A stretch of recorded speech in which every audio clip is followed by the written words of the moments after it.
Dear friends, welcome to this week's edition of the Inspired Parsha.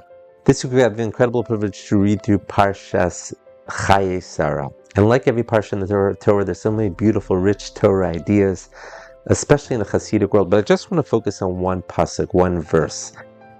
In this week's Parsha, we have the amazing story of Rivka. Right? Rivka was the great matriarch Rebecca, who ended up marrying Yitzchak.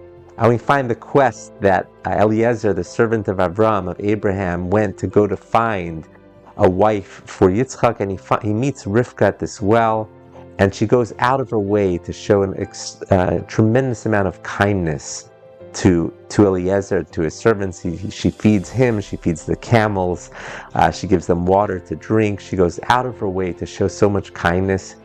And Eliezer realizes that this is a sign from God, that this woman, this Rivka, is destined to marry Yitzchak, that he finally found the shidduch, the appropriate match for our great patriarch Yitzchak, the son of Avram Avinu.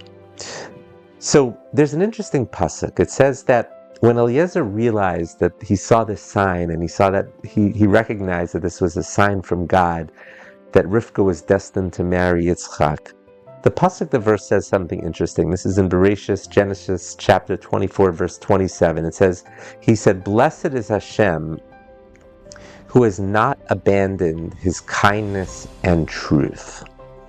It's interesting because he's thanking God, and he said God has not abandoned his kindness and truth. The question is, what does it mean by adding on "and truth"? Of course, we saw God's kindness here, that he showed Rivka to be the wonderful woman that she was, the very generous, kind, caring woman that she was, and he saw that this was a sign to marry Yitzchak. But where was the truth over here? We see the kindness, but where was the truth?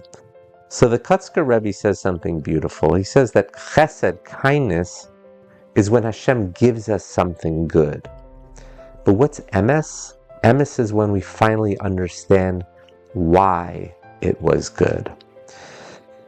So often in life, we know we're getting tested, there's difficulties, there's challenges, and we know on some deep level that there's some element of chesed, of kindness from Hashem, from God, that he's doing this for us. But so often then we don't see the why. We don't see why it was good. We don't see the emes part of it. The bracha over here that Eliezer said was that he saw not just God's kindness, but he understood the truth behind it as well. He was able to see how and why this was good. These are challenges that we all have. We all have challenges where we don't see God's chesed. We don't see why something is good for us. But very often in hindsight, afterwards, we're able to see some of the goodness.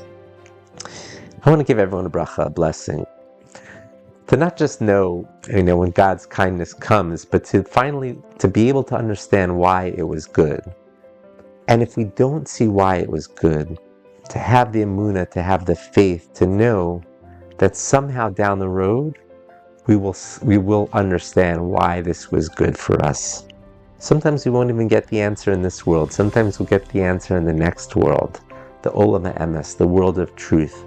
But one day we will know that everything that happened to us is in fact for good. I want to wish everyone a bracha, a blessing, to be able to see not only God's kindness, but to see God's truth in the world. And if we don't see the truth, at least to have that emunah, that faith that one day we will see why, in fact, it is good. Wishing everyone here a wonderful Shabbos Kodesh. Thank you so much for listening.